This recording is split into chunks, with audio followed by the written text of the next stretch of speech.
Aqui também vai ser relativamente diferente. Aliás, a conjuntura é outra, as realidades também são diferentes. Mas vai surgir uma classe de empreendedores, de empresários, etc., que também tem que ter poder econômico e financeiro para fazer investimento, para criar emprego, etc. Mas assim funcionam as sociedades modernas. Mas nem sempre há esse entendimento ainda no espírito das pessoas, não é? É que o empresário tem um determinado papel a cumprir. Não é só acumular riqueza, não é acumular dinheiro e mandá-la para fora, mas é acumular dinheiro, sim, para reinvestir, para criar emprego, para criar cada vez mais riqueza, é melhorar a vida de todos. O governo tem que ser sempre o elemento moderador, árbitro, não é? E capaz de fazer a gestão dos desequilíbrios, de forma que eles não sejam tão evidentes que nos levem a crises sociais. Não é?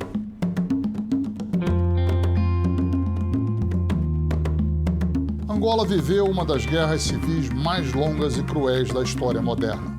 3 grupos disputavam o poder antes e depois da independência.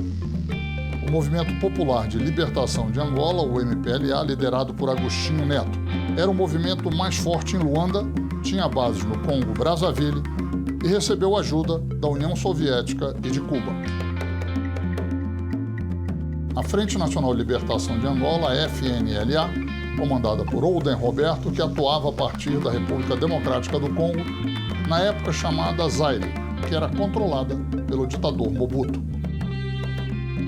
E a União Nacional para a Independência Total de Angola, a UNITA, de Jonas Savimbi, apoiada pela África do Sul. A luta fratricida começou ainda durante a guerrilha, portanto, a luta de libertação nacional. Enquanto que os grupos armados da FNLA atacavam as forças guerrilheiras do MPLA no norte, os grupos armados da UNITA atacavam também o MPLA, mas no leste do país. Portanto, não havia uma espécie de disputa pelo protagonismo da luta de libertação nacional. Todo esse processo de luta fratricida tem uma espécie de apogeu em 75, porque aí é a luta pela conquista do poder. Já está formado um governo de transição em 75, mas o Ouden, que se sentia muito forte do ponto de vista militar, porque tinha o apoio dos Estados Unidos da América e do Mobutu, da República do Congo, introduz forças a partir da República do Congo, não é? Em direção a Luanda. Ocupam algumas zonas da periferia de Luanda, destabilizam o processo e tenta a tomada do poder ainda em 75, antes da proclamação da independência, em Luanda. Em agosto de 75, a UNITA retira-se também do governo de transição. Depois volta o Ouden Roberto e o Savimbi, já apoiado por forças externas, para impedir, incluindo a África do Sul, para impedir que se proclame a independência no dia 11 de novembro deste ano, portanto, 1975. E aí há a confrontação generalizada de todas as forças.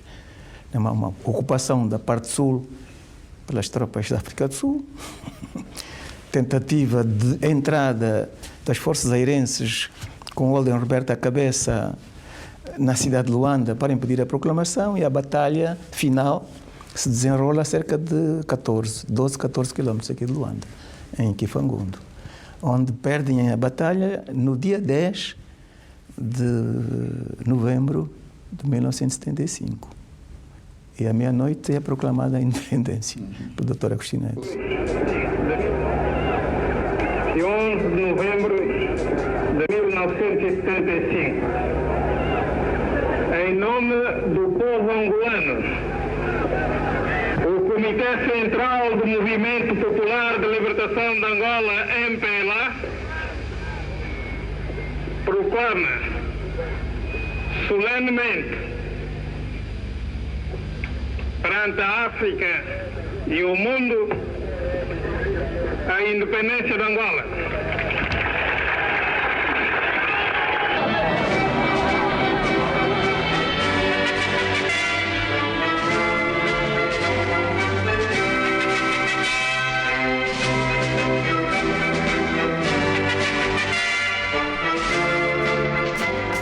A população celebrava, mas o conflito entre os diversos grupos de libertação se aprofundava no país.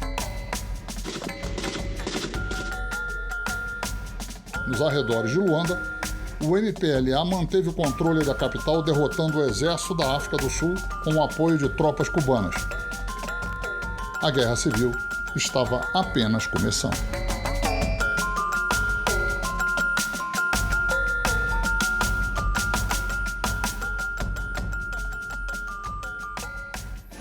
Por que Angola viveu uma guerra civil tão prolongada? Primeiro, porque não foi possível o entendimento entre os movimentos de libertação. Segundo, porque cada um dos movimentos era apoiado por uma força externa, uma grande potência, no mundo em que estava dividida em dois blocos, o bloco ocidental e o bloco soviético ou comunista. E essa luta entre os blocos teve naturalmente grande incidência no conflito que se desenvolveu aqui na África Austral e particularmente em Angola. Mas para mim a razão primeira foi o facto de os angolanos não terem sido capazes de conseguir um entendimento, portanto, a unidade nacional. José Eduardo dos Santos é o presidente de Angola desde 1979. Estudou na antiga União Soviética e assumiu o cargo com a morte de Agostinho Neto, líder do movimento de libertação e da independência.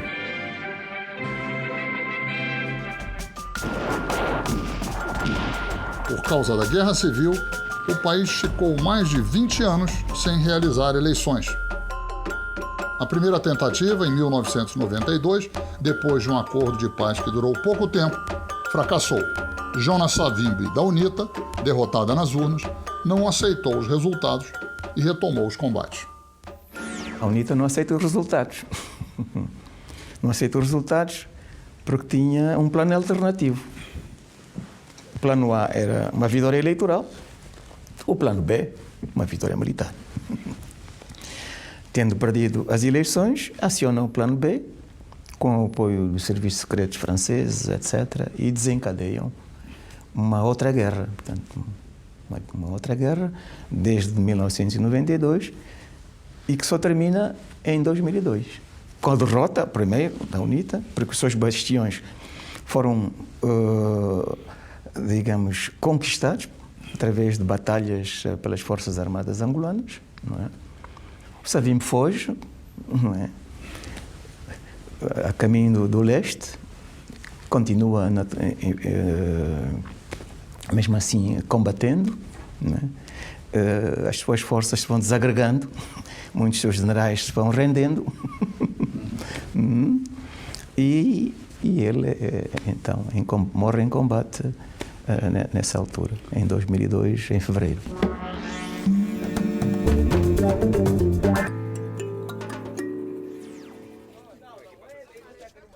As primeiras eleições parlamentares depois da Guerra Civil foram realizadas em 2008. O MPLA venceu com 82% dos votos. Com maioria absoluta no Congresso, mudou a Constituição e o sistema eleitoral. Por conta disso, as eleições presidenciais previstas para 2009 não foram realizadas e José Eduardo dos Santos permaneceu no poder. Desde 2010, o partido que ganha as eleições parlamentares escolhe o presidente para um mandato de 5 anos com possibilidade de uma reeleição. Em 2012, o MPLA foi novamente o vencedor e José Eduardo dos Santos, mais uma vez, escolhido presidente. O senhor está no poder desde 1979, ganhou 2 eleições recentemente. Mas o senhor não acha que é muito tempo no poder? Como é que o senhor se sente? Eu acho que é muito tempo. Até demasiado, não é? Mas também temos que ver as razões de natureza conjuntural que nos levaram a esta situação, não é? O país esteve em guerra há cerca de 40 anos, desde que começou, digamos assim, o processo de libertação nacional. Mas depois da independência, acho que foram 30 e tal anos de guerra em que o país ficou adiado.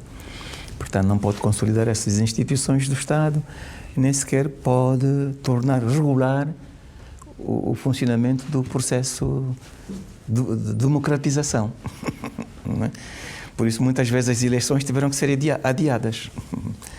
Se tivéssemos retomado o processo regular de realização de eleições em 1992, depois das primeiras eleições, certamente eu já não estaria aqui. Mas a conjuntura não permitiu que realizássemos as eleições. E fui ficando, até que realizamos estas eleições. Penso que daqui para frente as coisas vão mudar. Nessas últimas eleições, uma coisa que chamou a atenção foi que o segundo nome da lista do MPLA, o Manuel Vicente, ocupou um espaço maior na campanha do que geralmente se ocupa. Muita gente começou a achar que o presidente Eduardo já está fazendo uma transição. Quem pensou isso, pensou certo? Sim, pensou certo. Realmente estamos a discutir esse assunto internamente no MPLA, de como se fará a transição. Enfim, estamos a ensaiar vários modelos de como a transição poderá ser feita. Ser feita primeiro a nível de Estado, ser feita primeiro a nível de partido, se faz de uma vez, enfim. Então há mudanças à vista. Estamos a estudar. Podem levar o seu tempo, mas têm que ser feitas, digamos, tendo sempre em conta que é preciso manter a estabilidade. Um fator de namoro é a estabilidade. Como é que o senhor definiria o MPLA hoje em dia, ideologicamente? Ele não é mais um partido marxista, como foi no início? Como é que ele é hoje em dia, o MPLA? É um partido de esquerda, não é assim? Preocupado com as questões de natureza social. Aliás, na sua filosofia, não é? E no seu programa está isso claramente definido. País que hoje luta pela economia de mercado, mas por um Estado social, digamos, uma economia social, portanto, uma preocupação sempre presente com as questões da justiça social. Portanto, é um partido de esquerda. Nas eleições de 2012, o MPLA recebeu nas urnas quase 72% dos votos, 10 pontos percentuais a menos do que em 2008. Os partidos de oposição cresceram um pouco, mas as abstenções surpreenderam. Chegaram a 37%, mais do que a soma dos votos obtidos por toda a oposição. Sobre a queda de votação no MPLA, é que a população, em primeiro lugar, quis passar uma mensagem de que não está satisfeita com o estilo de governação do MPLA e com as promessas feitas e não cumpridas, mas em segundo lugar é também uma melhoria do seu sentido crítico. Os resultados das eleições ainda poderão significar que a oposição ainda não é suficientemente atrativa para a maioria dos angolanos, pois o número, a abstenção foi muito elevada. Utilizando terminologia futebolística, os angolanos deram um cartão amarelo ao MPLA, como que dizendo, portem-se bem, porque da próxima podem levar cartão vermelho. Se a oposição não tiver espaço para exprimir os seus pensamentos, as suas propostas, as suas opiniões, naturalmente não terá forma de desempenhar o seu papel. Se a oposição for considerada como, algo que não tem ideias, cujas ideias não prestam, não servem, porque aquele que governa acha que é o único, o senhor, o único que sabe de tudo. Então, nessa altura, o papel da oposição também não será nenhum. O espaço dos diferentes atores não cai do céu, não é oferecido. Tem que ser conquistado. A oposição incorrerá num erro estratégico que ficar à espera que o partido no poder lhe desofereça o espaço. Isto é, a oposição tem que ir à luta. O MPLA, embora tenha vencido com larga maioria, teve 10 pontos a menos do que na eleição anterior. Isso, como é que o senhor interpreta isso? Eu interpreto isso como digamos, uma crise de crescimento. Portanto, o MPLA cresceu, é verdade, em termos de número de militantes, etc., mas o país também cresceu. E a democracia se consolidou. É a democracia plural. Portanto, temos que admitir que haja crescimento também do lado da oposição. Não é? Isso é bom? Relativamente. Como relativamente? Quando eu digo relativamente, bom, dentro de certas proporções. É evidente que eu sou um líder político, não é? Tenho um projeto social, tenho um programa que quero executar e preciso de uma maioria confortável para executar. Por essa razão é que eu digo que é relativo. Porque quanto mais os outros somam, nós diminuímos. O que eu quero é somar. Como que o senhor vê o crescimento da abstenção nas últimas eleições? Há um certo desencanto de certos segmentos da população por falta de atenção, não é? A nível do aparelho executivo, nomeadamente o aparelho executivo local, das administrações municipais, comunais, etc. Os problemas são imensos, não é? Nós podemos ter vontade de resolver todos de um dia para o outro, mas não é assim que as coisas acontecem na vida. É sempre preciso um tempo de maturação para resolver os problemas. Eu acho que essa abstenção resulta desse desencanto. Portanto, o MPLA está consciente da necessidade de melhorar a sua intervenção nessa área e o governo do MPLA, naturalmente. Um dos grandes problemas em Luanda é o trânsito.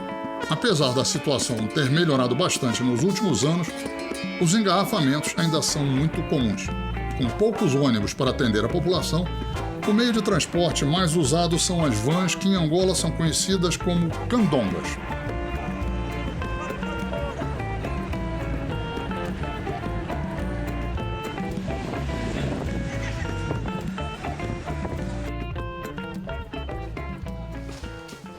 Um dos maiores desafios dos angolanos hoje é conhecer mais sobre eles mesmos.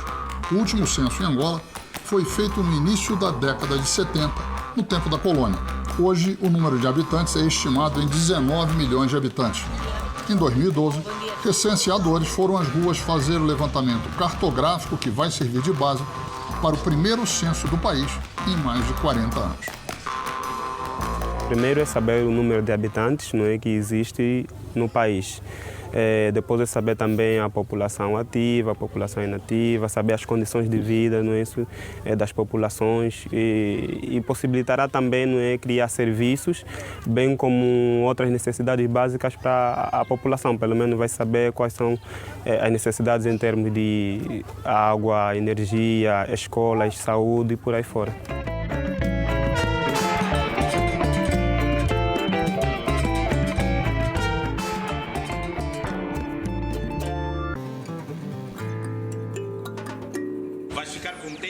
Escolhido a luz eterna.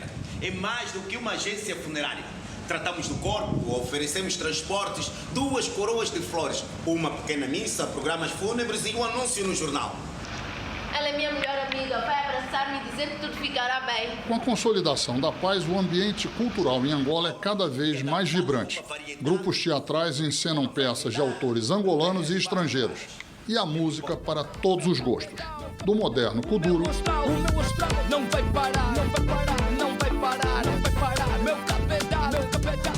ao tradicional e eterno samba. De amor com a alma marcada de mágoa e de dor. A tinta da caneta, a força que faço no punho para escrever. Um poema que diz que para ser mais feliz tem que ser em Angola. Da tinta da caneta, a força que faço no punho para escrever. Um poema que diz que para ser mais feliz tem que ser em Angola. Vou tentar soltar a voz do pai. Como era ser um menino no período colonial? Como é que o senhor sentia o colonialismo na sua vida quando o senhor era uma criança? Bom, eu cresci na periferia da cidade, naturalmente, e aí também nasci, como qualquer outra criança daquela época, não é? Período colonial. Portanto, era um país em que a repressão era feroz, em que os africanos praticamente não tinham direitos quase nenhuns, não é? Não tinham direitos políticos, fundamentalmente. E, por conseguinte, toda aquela carga, não é, de opressão que os nossos pais sofriam, se repercutia na família e, naturalmente, nas crianças também. Por isso crescemos com grandes dificuldades, lutando sempre pela vida desde muito pequeno. Mas sobrevivemos. Tem algum episódio assim na sua vida de garoto, de rapaz, que o senhor tenha sentido assim, isso tem de acabar, isso tem de mudar? Claro, esta foi a razão porque nós optamos desde muito cedo pela luta de libertação nacional. Portanto, já aos 16, 17 anos, quando tivemos contacto com as ideias da libertação, não é? Propaladas por intelectuais, por estudantes, não é assim? Tomamos essa atitude de ruptura em relação à vida que se levava então, não é? Que era de submissão, aceitação de quase tudo, não é? E o que marcou foi, estando a estudar, não é? Já no ensino secundário, não é? Ver que, para além da discriminação e da diferença que havia entre uns e outros, digamos, filhos de portugueses e os angolanos, sobretudo os raça negra, não é? Era, bom, o facto de não termos perspectivas. Quer dizer, o abismo à frente de nós e era preciso criar esperança, era preciso romper, não é? Daí ter aderido a um pequeno grupo de jovens, não é? Colegas de escola, para trocar ideias, enfim, procurar literatura, discutir um pouco sobre os versos de Agostinho Neto que já circulavam naqueles meios estudantis. Então aquela foi digamos assim, o despertar de uma consciência e de uma afirmação, não é? No sentido da ação. O senhor, quando era jovem, rapaz, quais eram assim, as figuras que o senhor admirava, que eram exemplos para o senhor? Bom, portanto, era Agostinho Neto e a sua poesia, não é? Porque já se falava, aliás, foi mais ou menos nessa época dos anos 59, 60, que ele regressa a Angola e se torna uma figura carismática, enfim, bastante comentada nos círculos de jovens, estudantes, etc. E depois, no que diz respeito à luta de libertação nacional, bom, na ausência dele foi Mário Pinto Andrade, meados de 62. Aí tive contacto com outro grande dirigente do Movimento de Libertação Nacional nessa altura, que era o Viriato da Cruz. Não é? O Viriato da Cruz. Portanto, foram as três personalidades: Agostinho Neto, Mário Pinto Andrade, Viriato da Cruz. E que acabaram por liderar o Movimento de Libertação Nacional, sendo o Agostinho Neto o principal timoneiro.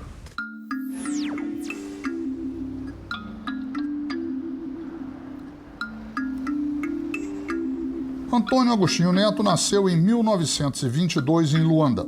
Formou-se em medicina em Portugal na década de 40 e logo passou a ter uma intensa atividade política. As movimentações do jovem médico e poeta angolano logo despertaram a atenção da PIDE, a temida polícia política do governo fascista de Antônio Salazar. No dia 4 de fevereiro de 1961, integrantes do MPLA atacaram várias cadeias de Luanda para libertar militantes presos. 7 policiais portugueses foram mortos. Estava começando a luta armada contra o domínio colonial português. Depois de fugir da prisão domiciliar em Lisboa, Agostinho Neto passou a comandar a resistência do MPLA a partir de Brazzaville, capital da República do Congo. Nessa época, ele conheceu Fidel Castro. Anos depois, tropas e armamentos cubanos ajudariam a garantir a independência e a expulsar do país o exército sul-africano que tinha invadido Angola. Temos aproveitado imenso da experiência da Revolução Cubana, sentido por outro lado, uma solidariedade extraordinária do povo, um entusiasmo que não podemos medir.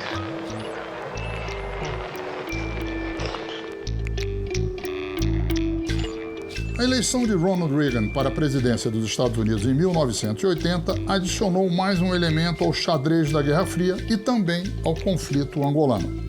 Logo nos primeiros anos de Reagan, a UNITA passou a contar com apoio formal do governo americano.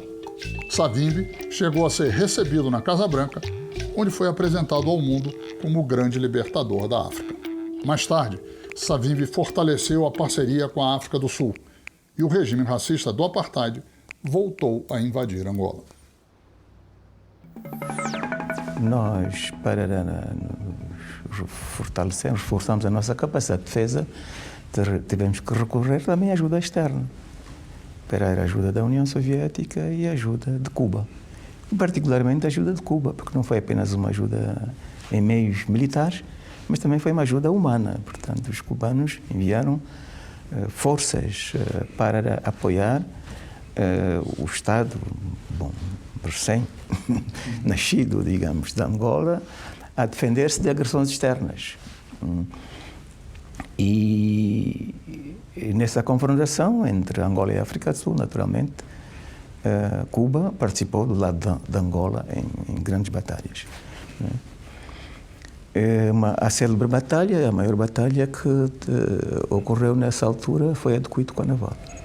Cuito-Cuanavale em 1988. E a África do Sul foi derrotada. Foi derrotada na batalha de Cuito-Cuanavale pelas forças angolanas.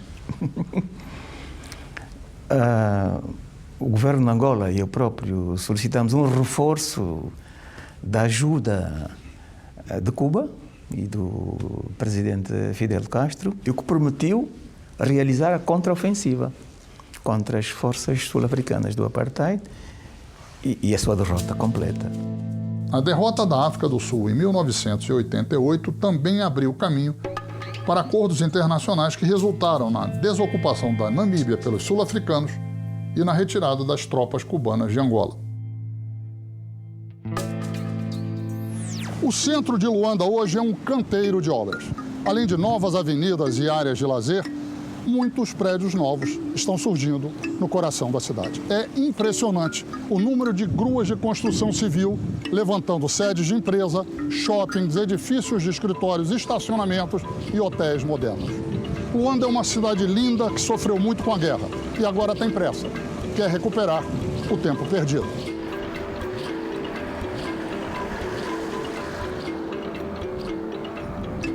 Luanda passou por um longo processo de crescimento desordenado.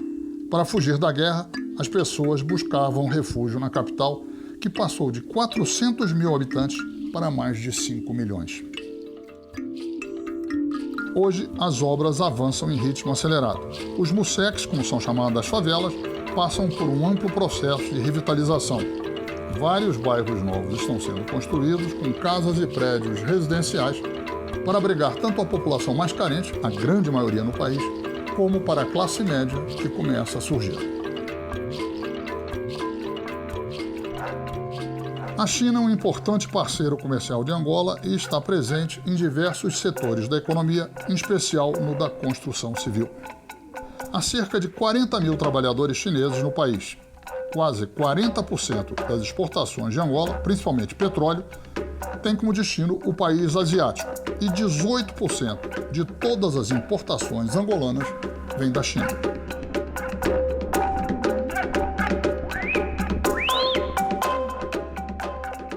Qual é o futuro que o senhor vê para relações com a China? As relações com a China são boas. A China já é um dos maiores, se não o maior parceiro comercial de Angola. Mas a relação com a China baseia-se fundamentalmente numa política de financiamento das exportações e venda de serviços, não é? E na realização de empreitadas em Angola. Não há ainda um investimento direto forte. Começa agora a haver algum investimento direto chinês. Ou seja, eles financiam obras de construção executadas por empresas chinesas em Angola. Em alguns casos, essas empresas chinesas estão associadas a empresas angolanas, mas é um processo que também começa agora. Portanto, não é bem a ideia que passa pelo mundo e que a China vem, investe. Não. Angola compra serviços e paga. Claro, com créditos que são comerciais, mas com condições que são favoráveis, que são boas, etc. Mas ainda há um campo também grande para que essas relações possam crescer. Aliás, hoje a China, digamos assim, é o país que intervém em todos os continentes. Hoje a China é a segunda maior economia do mundo e com grande liquidez. E todos os países precisam de dinheiro. Isso dá uma margem maior de manobra aos países africanos também, né? Porque não fica tão dependente de apenas um ou dois. Uma das virtudes é essa, de não estabelecerem condicionalidades. Isso é, não estabelecerem muitas condições políticas para se ter acesso à relação económica. Portanto, há uma separação entre o comércio, a relação económica e as relações políticas, o que nem sempre é assim no Ocidente. Muitas vezes o Ocidente condiciona, digamos assim, os fluxos financeiros a determinadas obrigações no plano político, para a parte dos Estados africanos.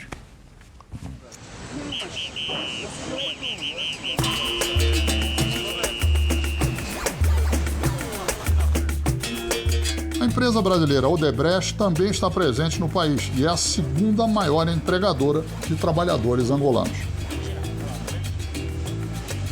Hoje nós temos em torno de 20 mil funcionários e dentro de Luanda hoje, eu creio que nós estamos trabalhando aí com mais ou menos uns 15 mil funcionários. Nós precisamos angolanizar a nossa empresa. Quanto mais angolanos tivermos na operação, melhor. E hoje nós estamos aí com 93% de toda a nossa mão de obra no país de angolanos e 7% de brasileiros.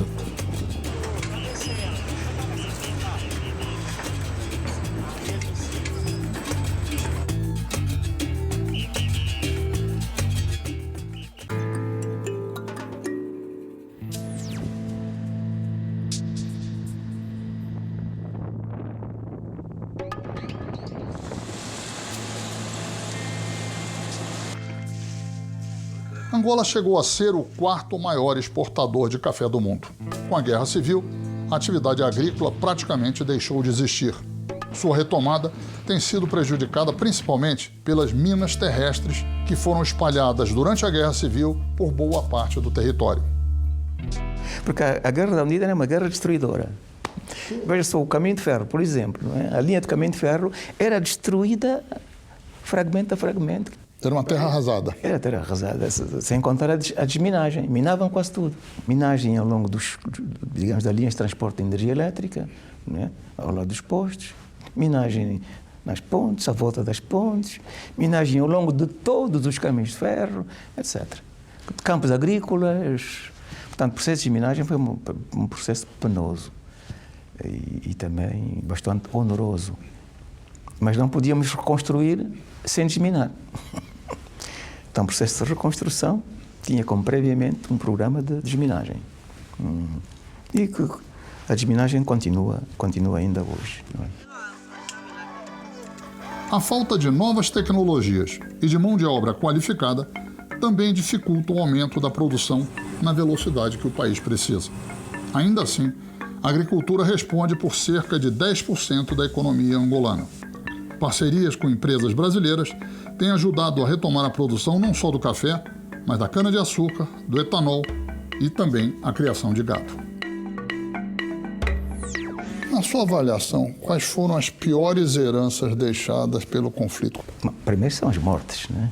É que morreram milhares e milhares de pessoas neste país, não é?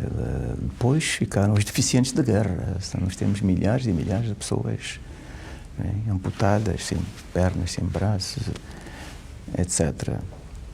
Em terceiro lugar, há o trauma provocado por longos anos de conflito armado, não é? Depois as famílias desestruturadas, né, pessoas desaparecidas, etc. Portanto, há este drama humano. Depois há as perdas de ordem material, país ficou devastado, completamente destruído. Os portugueses foram os primeiros europeus a desembarcar na região que hoje é o território de Angola.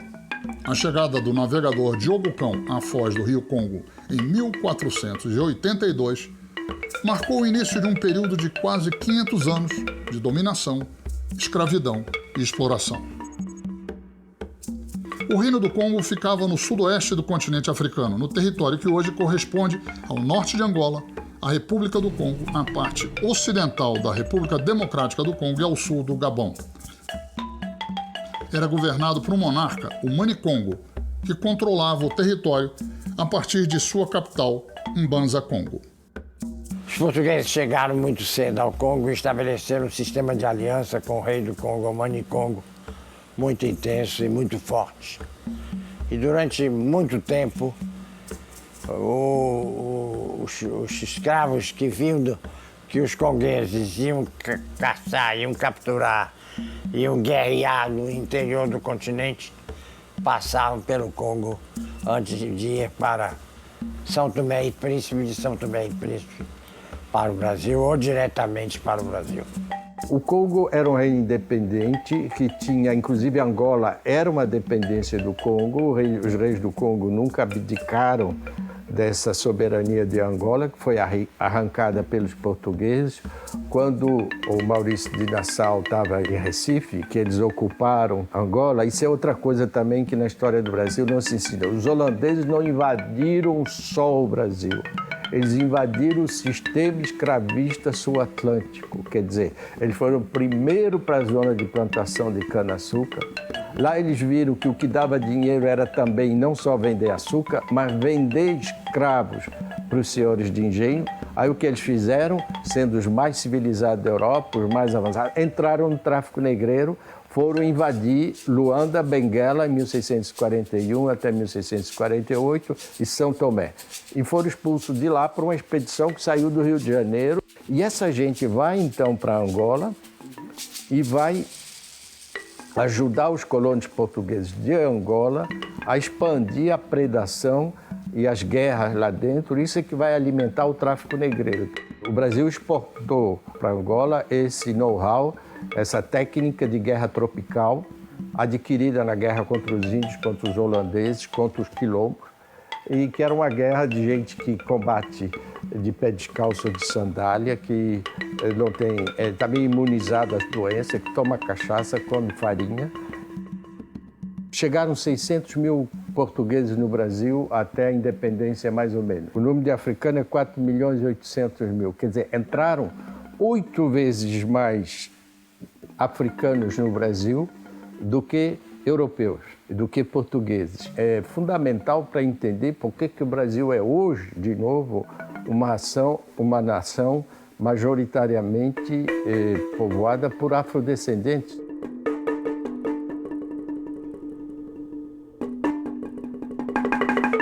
Brasil e Angola, como estão as nossas relações? Estão boas? Poderiam ser melhores? O que o senhor acha? As relações estão boas e acho que vão melhorar cada vez mais, não é? Porque há vontade política, quer da parte do Brasil como da parte das autoridades angolanas, para estreitar cada vez mais essas relações. Aliás, vê-se pelo fluxo, não é? Migratório, não é? De um lado e do outro, os aviões vão, vêm, quase sempre cheios, e também os investimentos de empresas brasileiras que vão crescendo na República de Angola. Claro, não há ainda muitos angolanos a investirem no Brasil, como se está a fazer em Portugal, mas eu acho que essa é uma questão de tempo. Os laços estão muito fortes, não é? Com sanguinidade, do ponto de vista cultural, histórico. Basta ver aqui que em quase todas as casas vêm-se novelas brasileiras, não é? Os angolanos sentem-se bem no Brasil, os brasileiros sentem-se bem em Angola. O senhor, olhando para trás, esses 10 anos de paz que Angola está vivendo e 10 anos de reconstrução, o senhor acha que os progressos foram grandes nesses 10 anos? Nesses 10 anos, nós recuperamos as 3 linhas de caminhos de ferro, particularmente a de Benguela, que é de mais de 1000 quilómetros. Reabilitamos a via na Zona Sul, que é de Moçambique, e aqui o centro-norte, de Luanda a Malange. Então foi necessário reconstruir as pontes para ligar as províncias, reabilitar a rede fundamental de estradas para tornar o país uma única zona econômica, né? Muita coisa boa também está a acontecer, porque a pessoa daqui já consegue sair de Luanda para as províncias, as vias estão boas e a pessoa também já consegue movimentar-se melhor, porque antes nós não conseguíamos sair daqui por mais de 50 ou 60 quilômetros por causa da guerra. E então, alguma coisa mesmo está a mudar. Nos últimos 10, 15 anos, a África está vivendo um período de paz e um período de construção democrática. O senhor acha que esse momento veio para ficar? Acho que sim. É o sentido de progresso. Claro, há conflitos aqui e acolá, mas de uma maneira geral os índices de crescimento são bons, são elevados, não é? E também os processos de democratização estão a ser conduzidos de forma regular hoje em várias partes do continente africano. A qualidade da gestão, não é? Seja pública, seja empresarial, também está a melhorar, não é?